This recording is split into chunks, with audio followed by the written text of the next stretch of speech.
Olá pessoal, é o seguinte, bastante pessoas me perguntaram se era possível usar uma fonte de PC para ligar o som do carro, né? Som do carro, às vezes quer ligar em casa. Então eu pesquisei e vi e realmente dá. Então vou ensinar para vocês aqui brevemente como é que faz, ó. Vocês vão pegar uma fonte de PC, aquela fonte lá que você não usa mais para nada. E aqui, ó, nós temos aquele chamado rabicho, né? Então eu vou explicar para vocês aqui como que você faz. Você pega primeiro, vai cortar todo aquela parafernália de fio, né? De fios. E você vai notar que no meio desse monte de fio aqui só tem um fio verde.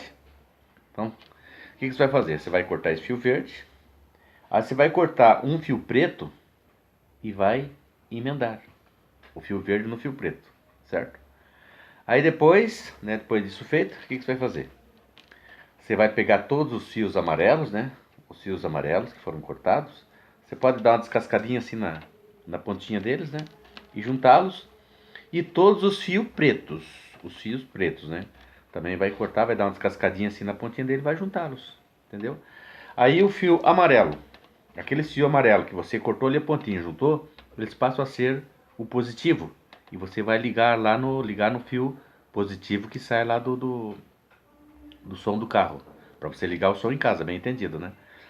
Aí e os fios pretos, o fio preto vai ser o negativo. Você vai ligar também naquele fio preto que é o negativo, que sai lá o terra lá do som do carro, entendeu? Então isso é uma coisa bem simples. Já os outros fios aqui, o fio vermelho, o laranja, o cinza, o roxo, isso aqui não vai valer para nada. Então você só vai utilizar isso. Então não esqueça. Lembra que só tem um fio verde, né? Aí esse fio verde você vai cortar um fio preto, qualquer um ali, e vai emendar. Aí você já perdeu a garantia, já foi a fonte, entendeu? Então ela só vai servir para essa finalidade. Então você vai cortar os fios amarelos, né? Como eu falei, descascar as pontinhas, juntar eles e vai ligar no fio positivo do som. E daí o preto vai ligar no terra, né? Que é o negativo. Certo? Então é isso. Eu estou fazendo aqui eu vou depois fazer um outro vídeo já com o som funcionando lá para ligar para mostrar para vocês bem certinho, certo? Então quem gostou dá um joinha aí e se possível pode curtir, né? Dar esse joinha e pode compartilhar também que vai mostrar para outras pessoas que a fonte do PC lá, aquela fonte tá lá jogada, pode servir para outra coisa, tá? Tchau, tchau. Obrigado.